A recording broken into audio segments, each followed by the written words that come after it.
शहर के टीबरा भवन में चल रही भागवत कथा में शुक्रवार को पंडित लोकेश कुमार शास्त्री ने कहा कि जो कार्य प्रेम के माध्यम से संभव है वह हिंसा से संभव नहीं हो सकता। बेसहारा पशुओं की सेवा चल रही कथा के समापन पर उन्होंने कहा कि मनुष्य के अच्छे कर्म ही उनके साथ चलता है। शुक्रवार की कथा में उन्होंने कंसवध, शिशुपाल वध व सुदामा चरित्र के प्रसंग पर विस्तार से प्रकाश डाला। भागवत कथा की प्रारंभ में मुख्य यजमान देवी तथारी सुनील चौधरी दंपति ने व्यासपीठ की पूजा अर्चना की। गुरुवार की रात कथा स्थल पर संगीतमय सुंदरकांड पाठ का भी आयोजन हुआ। इस अवसर पर संत निश्चलनाथ, पार्षद नंदकिशोर भार्गव, जयप्रकाश जोशी, प्रहलाद इंदौरिया, गीगराज रूंतला, संदीप सुरोलिया, खेमाराम भाटी, उमेश रूंतला, सज्जन पुरोहित, मोनू पुरोहित, ओम सारस्वत सहित कई श्रद्धालु उपस्थित थे। क्षेत्र में कोहरा एवं सर्दी का सितम जारी है। सर्दी से बचाव के लिए लोग गर्म कपड़ों का सहारा ले रहे हैं। वहीं अलाव जगाकर सर्दी को दूर भगाने का प्रयास कर रहे हैं। घना कोहरा छाया है। जहां कोहरा फसलों के लिए वरदान साबित हो रहा है, तो वहीं दूसरी ओर कोहरे के कारण लोगों की दैनिक दिनचर्या प्रभावित हुई है। एक तरफ जोधपुर डिस्कॉम द्वारा की जा रही बिजली कटौती की मार एवं दूसरी ओर घना कोहरा छाया रहने के कारण गृहिणियों को दैनिक कार्य संपादित करने में काफी परेशानी उठानी पड़ी। कोहरे के कारण हाईवे पर दौड़ने वाले वाहनों की रफ्तार पर भी ब्रेक लगा है। वहीं पेड़ पौधों की पत्तियों पर ओस की बूंद दिखाई दी। खुले में फसलों पर बर्फ की परत भी जमी है। कोहरे के छा जाने से वाहन चालकों को और आम लोगों को परेशानियों को जरूर सामना करना पड़ रहा है, लेकिन जो कोहरा 3-4 दिनों से बदलते मौसम से फिर कोहरे के रूप में दस्तक दी। सुबह की शुरुआत होने से कोहरे से व उत्तरी दिशा से चलने से हो रही है, जहां एक तरफ ठंड व नमी से बच्चे व बुजुर्गों को कठिनाइयों का सामना करना पड़ रहा है, वहीं दूसरी ओर यह फसलों के लिए वरदान साबित हो रही है। फसलें हरी भरी हो रही है। बदलते मौसम में सड़कों पर वाहन चलाते समय सावधानी बरतें, जिससे किसी भी प्रकार की दुर्घटना से बचा जा सके। 4 माह से मजदूरी के लिए भटक रहे नरेगा श्रमिकों ने शुक्रवार को पालिका अध्यक्ष अर्चना सारस्वत के समक्ष गुहार लगाई है। मजदूरों ने शिकायत दर्ज करवाकर पालिका अध्यक्ष से मजदूरी दिलवाने की मांग की। मामले के अनुसार राष्ट्रीय शहरी रोजगार गारंटी योजना के तहत रतनगढ़ शहर के विभिन्न वार्डों में कार्यरत नरेगा श्रमिकों को सितंबर माह से अब तक का भुगतान नहीं मिला है। जब इस संबंध में उन्होंने तत्कालीन ईओ भगवान सिंह से भी वार्ता की, तो उन्होंने बताया कि आगे से भुगतान प्राप्त होने पर उन्हें मजदूरी दे दी जाएगी, लेकिन 4 माह बीत जाने के बाद भी श्रमिकों को उनकी मजदूरी प्राप्त नहीं हुई।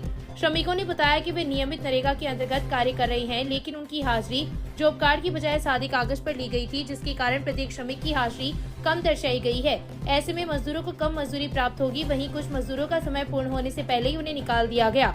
पालिका अध्यक्ष ने बिंदुवार श्रमिकों की समस्याओं को सुना तथा आश्वासन दिया कि शीघ्र ही इनकी मजदूरी मिल जाएगी।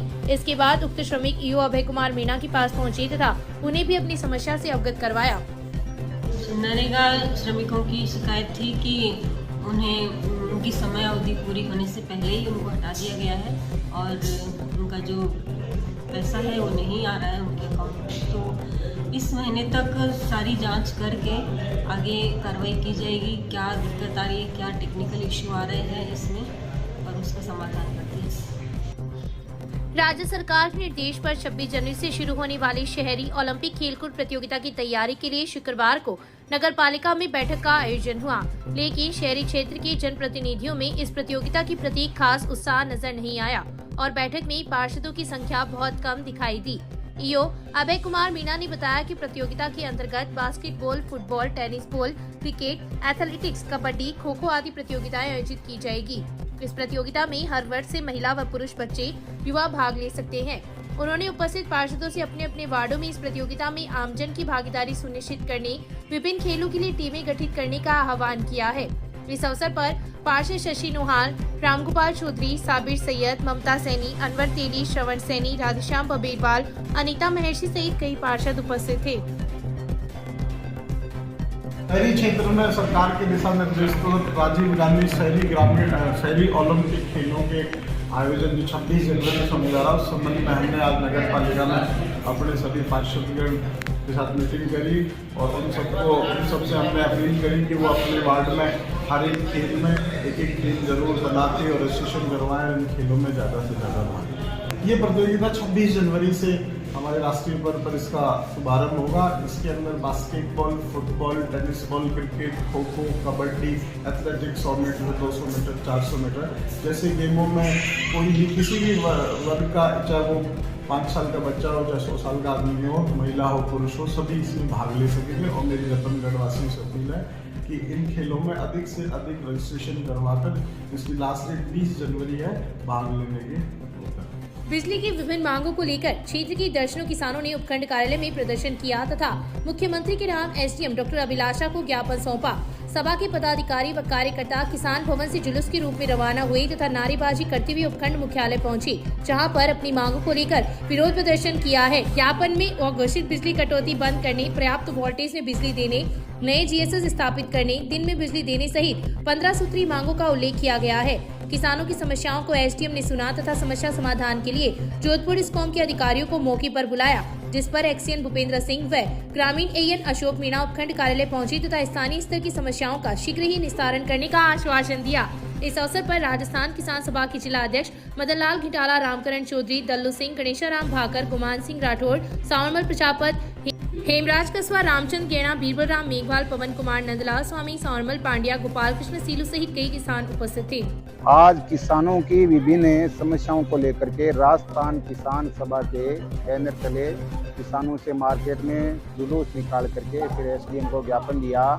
वर्तमान में सबसे ज्वलंत समस्या है किसानों की सिंचाई के लिए जो 6 घंटे बिजली मिलती है, उसमें इतनी ज़्यादा ट्रिपिंग और एलडी आती है कि किसानों के 15 मिनट लाइट आई और फिर 3 घंटे नहीं आती है, 2 घंटे आई, 2.5 घंटे नहीं आती। इस तरह से 6 घंटे की लाइट 24 घंटे में पूरी नहीं होती है। इससे किसानों की मोटरें जल रही हैं, पंप जल रहे हैं, केबलें जल रही हैं और उस सिंचाई का कोई असर भी नहीं होता है। तो हमारी सरकार से मांग है कि इस समस्या को तुरंत प्रभाव से दूर किया जाए। राज्य के जेल प्रहरियों द्वारा वेतनमानों में विसंगति को लेकर शुरू किया गया प्रदेश व्यापी अनशन का असर रतनगढ़ में भी देखने को मिला। उप कारागृह के प्रहरियों ने शुक्रवार को मेस का बहिष्कार किया। जेल कर्मियों ने अनशन पर बैठकर अपना विरोध जताया। अखिल राजस्थान राज्य कर्मचारी संयुक्त महासंघ एकीकृत के जिला अध्यक्ष राजेंद्र सिंह बिदावत भी अनशन स्थल पर पहुंचे तथा जेल प्रहरियों की मांगों को वाजिब बताते हुए सरकार से मांग की है तत्काल जेल प्रहरियों की लंबे समय से लंबित मांगों पर ध्यान देकर आगामी बजट में भी सभी विसंगतियों को दूर करे। बिदावत ने बताया कि जेल प्रहरी अनशन पर रहते हुए भी अपना कर्तव्य निर्वहन कर रहे हैं, तब फिर पुलिस आरएसी कार्मिकों की तरह समान कर्तव्य निर्वहन करने के बाद भी समान भत्ते, हार्ड ड्यूटी अलाउंस तथा जेल प्रहरियों को पे लेवल 5 में अब तक नहीं लेना न्याय संगत नहीं है। उन्होंने बताया कि यह आंदोलन तब तक जारी रहेगा जब तक इनकी मांगों को पूरा नहीं किया जाएगा। उप कारापाल रमेश ने बताया कि 2017 में तत्कालीन सरकार ने सैद्धांतिक सहमति देकर लिखित समझौता किया था, लेकिन उसके बाद भी आज तक वेतन विसंगतियों को दूर नहीं किया गया है। अनशन पर मुख्य प्रहरी संजय कुमार शर्मा, नत्थु सिंह प्रहरी सावरमल मीणा, राकेश कुमार, मुकेश, नरेंद्र कुमार, सचिन कुमार, महिला प्रभारी रमा बैठी। प्रदेश भर के जो जेल प्रहरी है वो एक अरसे से वेतन विसंगतियों को लेकर आंदोलनरत है। आंदोलन खूब चले हैं, बराबर सरकार से भी इनको ये आश्वासन भी मिलता है कि इस बार आपका कुछ अच्छा निर्णय दिया जाएगा। 2017 में जेल प्रहरियों के और इनकी संघ यूनिट्स के साथ में जो सरकार ने समझौता किया था, तत्कालीन सरकार ने, वो समझौता अब तक लागू नहीं हुआ है और उसी समझौते को लागू करवाने की पहल पर ये कर्मचारी आज जेल के जो है वो आंदोलनरत है। सर, हमारी ये जो वेतन विसंगति है, इस वेतन विसंगति के बारे में हम अपना विरोध जता रहे हैं, जो 1998 से चली आ रही है और उसकी पालना में 2 बार हमारे साथ समझौता हो गया था। एक बार 2013 में हुआ था और उसके बाद में 2017 में ये समझौता हुआ था और उस समझौतों को डीजी साहब के आदेशों के द्वारा हुआ था, वो अभी तक हमारा लागू नहीं हुआ है। चूरू रोड स्थित श्री परशुराम अतिथि भवन में मोतियाबिंद एवं लेंस प्रत्यारोपण शिविर में चिन्हित रोगी जयपुर में लेंस प्रत्यारोपण करवाने के बाद शुक्रवार की शाम रतनगढ़ लौटे।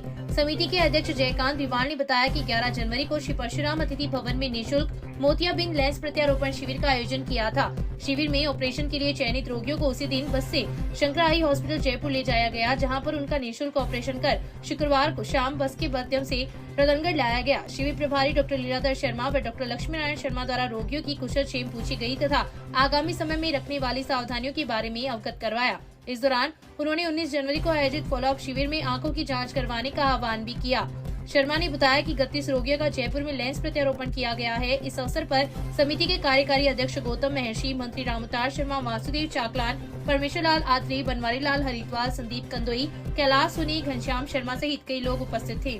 भारतीय जनता पार्टी प्रवासी प्रकोष्ठ में शहर के कपिल सोनी को समन्वयक सदस्य मनोनीत किया गया है। शहर के तेलियान मस्जिद के पास रहने वाले सोनी लंबे समय से सूरत में प्रवास कर रहे थे, जिस पर भाजपा के प्रदेश अध्यक्ष डॉक्टर सतीश पूनिया के निर्देश पर प्रकोष्ठ के प्रदेश संयोजक राजू अग्रवाल ने यह नियुक्ति की है। गांव बुधवाली की राजकीय उच्च माध्यमिक स्कूल में शुक्रवार को मिड डे मील के अंतर्गत जलेबी व पकौड़े विद्यार्थियों को परोसे गए। अन्नपूर्णा महिला सहकारी समिति रुखासर द्वारा संचालित मिड डे मील कार्यक्रम में स्कूल के कक्षा 6 से 12 तक के विद्यार्थियों एवं स्टाफ सदस्यों को जलेबी व पकौड़े खिलाए गए। इस अवसर पर राजेंद्र प्रसाद, सुबी सिंह, प्रकाश कुमार, सुशील बिजारनिया, बिलाल अहमद, मेहरवाना कुमारी, धर्मवीर, लूणाराम, मुनेश, मातूराम, सीताराम, सुरेंद्र डूकिया सहित कई लोग उपस्थित थे। संस्था प्रधान गिरधारीलाल स्वामी ने मकर संक्रांति पर विद्यार्थियों के लिए रखे गए इस कार्यक्रम के लिए समिति के संचालक मगाराम बिजारनिया का आभार प्रकट किया। भाई को जान से मारने की धमकी देकर स्कूल जा रही छात्रा को जबरन बाइक पर बिठाकर युवक द्वारा दुष्कर्म करने की घटना में पुलिस ने कार्रवाई करते हुए आरोपी को गिरफ्तार किया है।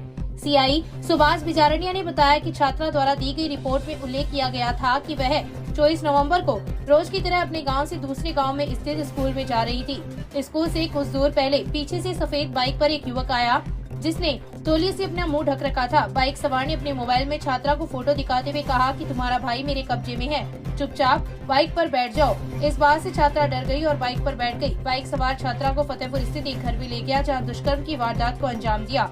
घटना को आरोपियों ने वीडियो भी बना लिया तथा किसी को बताने पर बदनाम करने की धमकी दी। मुंह से तौलिया हटाने के बाद छात्रा को पता चला कि आरोपी उसके काम का ही है। घटना के बाद जब छात्रा अपने घर पहुंची तो मां को आपबीती बताई, जिस पर थाने में मुकदमा दर्ज करवाया गया। मामला दर्ज होने के बाद पुलिस ने आरोपी की तलाश शुरू कर दी तथा शुक्रवार को लूटफाटा से आरोपी को गिरफ्तार किया, जिसे शनिवार को न्यायालय में पेश किया जाएगा। मामले की जांच सीआई सुभाष बिजारनिया स्वयं कर रहे हैं।